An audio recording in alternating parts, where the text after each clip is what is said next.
Alors pour effacer, c'est très simple, c'est très simple. Juste un produit, voilà, ménagère. Voilà, avec un chiffon. Vous voyez, ça se retire facilement. Donc pour les feutres utilisés, vous pouvez utiliser les feutres Velleda. Vous voyez, ça se retire facilement.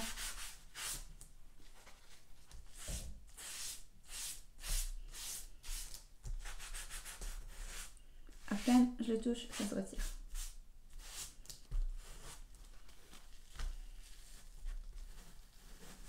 Alors je laisse juste ce qui est à l'extérieur. Comme ça je ne confonds pas avec les lignes.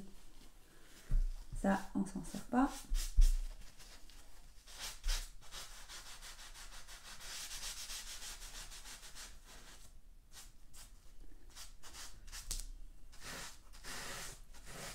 Je laisse juste ce qu'il me faut.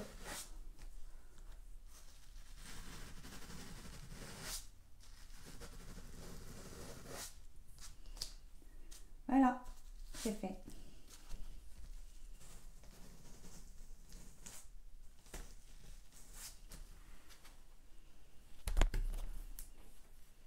Avec les chutes qu'on a, on peut sécher. Voilà, c'est fini. Voilà, le patron il est propre. Là on voit très bien le milieu d'eau. Et voilà, c'est-à-dire juste le côté extérieur, juste ce qu'il nous faut. Maintenant je vais m'occuper du devant. Alors le devant, toujours le devant, plus grand que le dos de 2 cm jusqu'à 4 cm. Vous voyez, parce que là le dos il est vraiment, et c'est serré, d'accord, c'est serré. Vous voyez, regardez le top d'origine, c'est un juste corps, et nous le top c'est pas un juste corps qu'on veut faire. Attendez, je te place les micros, toujours j'oublie le micro. Donc là regardez, le top il est vraiment serré.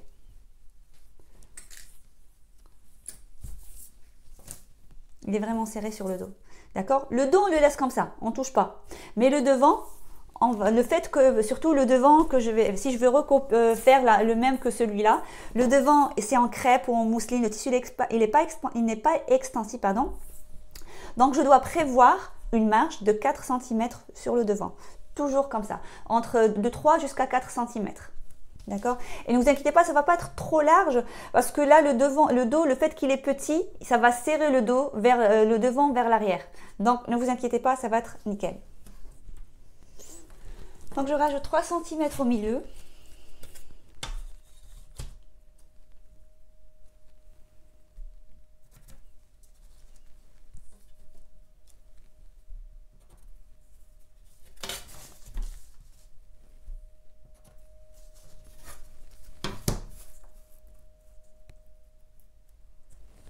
Je trace une nouvelle ligne.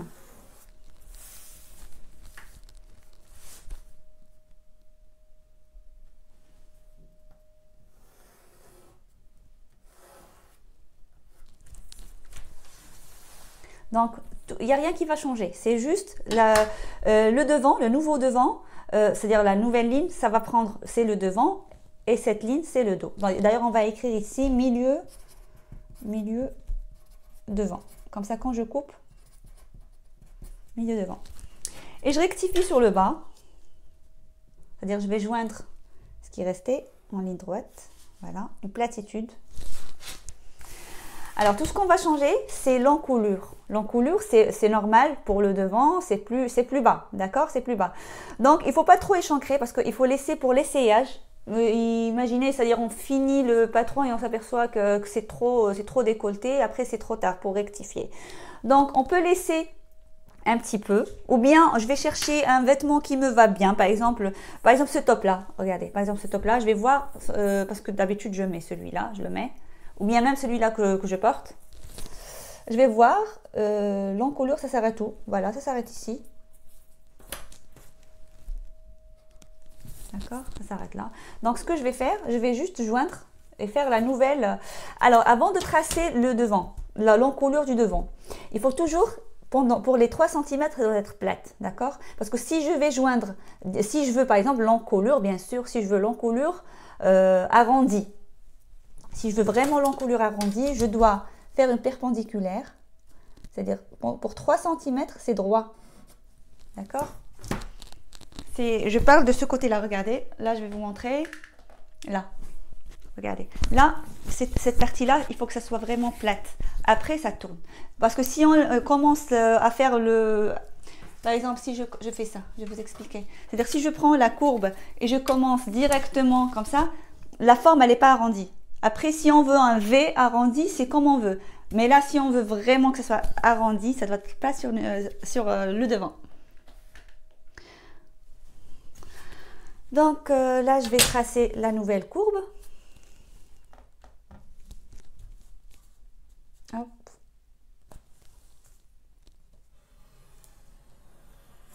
Voilà, ça en ce qui concerne le devant.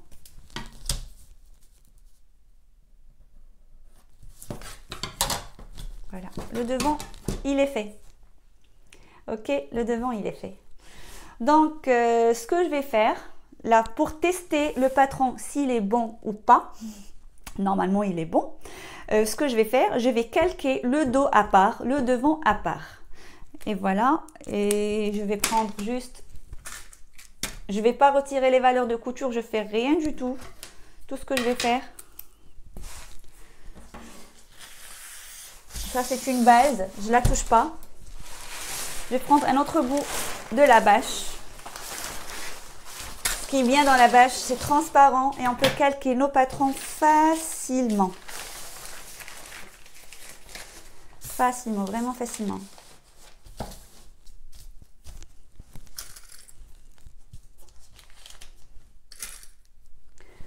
Quelques épingles pour tenir.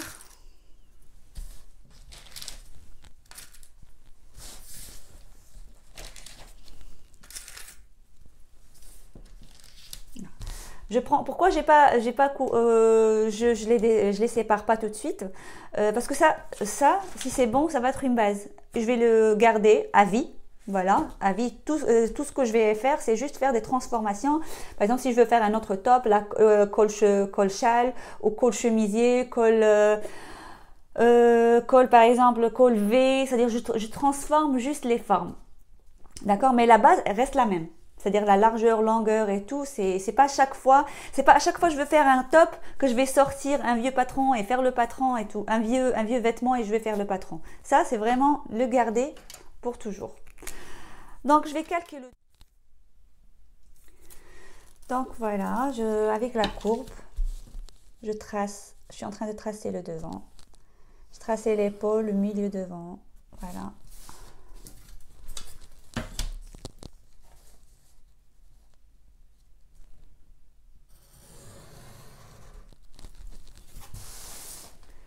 Voilà, j'ai tracé tout. Je retire les épingles. Là, j'ai commencé par le devant. Après, de la même façon, je fais le dos. D'accord? C'est pas difficile, hein? C'est pas difficile. Et vous allez voir le résultat. Très, très, très beau. Un beau résultat. Donc là, voilà, j'ai le devant. Je retire ce qui dépasse à peu près. Après, je vais retirer. Hop. C'est juste pour vous montrer. Donc mon devant il est là. Alors tout de suite, avant je découpe le devant, j'écris les renseignements. Donc milieu, devant. Devant, top,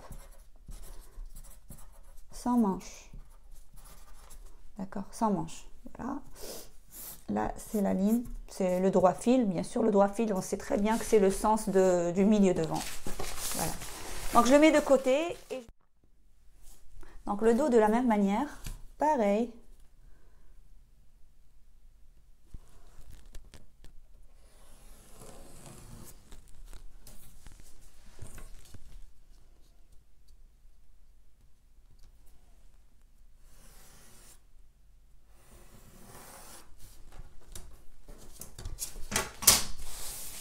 Reproduire la même chose. Donc le haut c'est celui-là.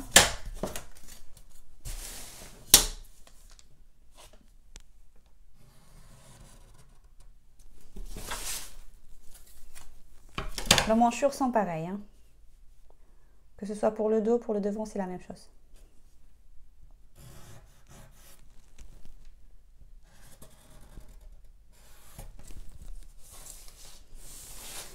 Le bas.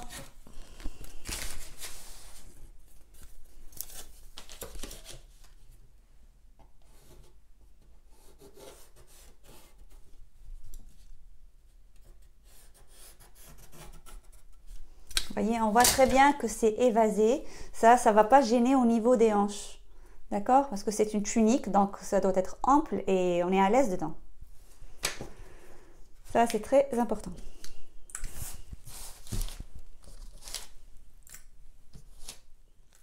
Donc pareil que le devant, j'écris les renseignements. Ça, c'est milieu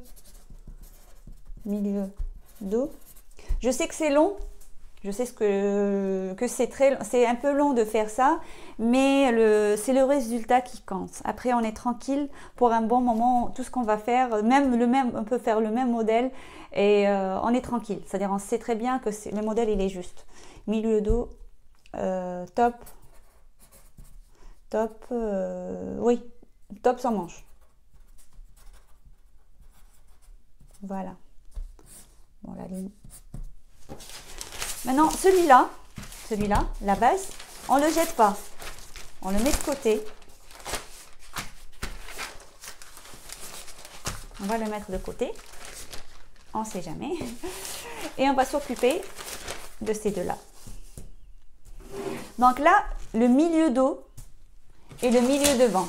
C'est une pliure parce que c'est fermé. D'accord? Regardez bien. Pour ce top. Regardez, c'est fermé. Le dos, c'est fermé. Il n'y a pas de couture, il n'y a pas de boutonnage, ni rien du tout. Après, on peut faire des transformations pour que ça soit ouvert ici, faire des boutons. Ça, c'est autre chose. D'accord? C'est pour ça que je vous dis, la base, il ne faut pas la jeter. Il faut la laisser pour plus tard si on veut modifier le modèle. On peut faire un chemisier sans manches avec le col chemisier, les boutons et ça va être nickel. D'accord? Donc, le dos... Voilà, et pareil pour celui-là, regardez, que j'ai transformé, il est fermé. Le dos aussi, il est fermé. D'accord? C'est la même chose. Donc maintenant, on va rajouter une petite valeur de couture de 1 cm partout. Et alors le milieu dos et le milieu devant, le fait que c'est fermé, ici sur cette ligne, on rajoute rien du tout. C'est une pliure. D'accord? Sur cette ligne, on ne rajoute pas les valeurs de couture, c'est normal, c'est une pliure. Donc on va la couper à ras sur la ligne qu'on a tracée.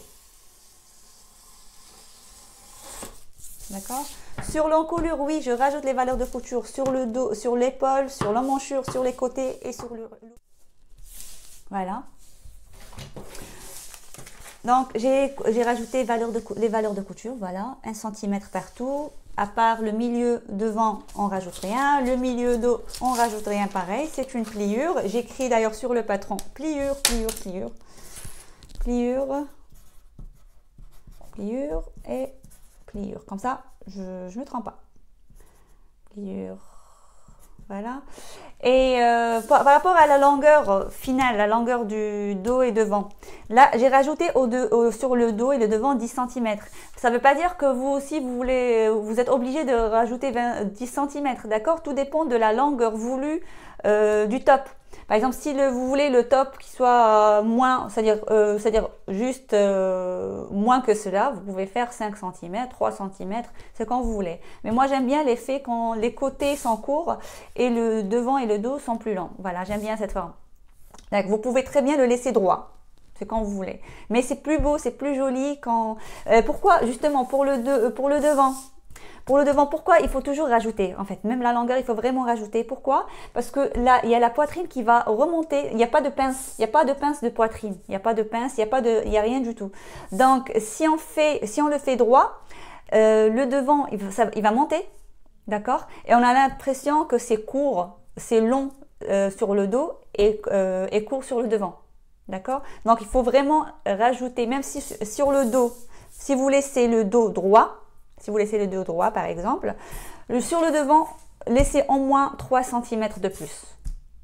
Surtout pour le devant par rapport à la poitrine, parce que ça remonte le top. Voilà, parce qu'il n'y a pas de pince de poitrine. Ça remonte le top pour avoir, c'est-à-dire pour que ça soit équilibré, il faut rajouter un petit peu. Moi, j'ai rajouté sur les deux.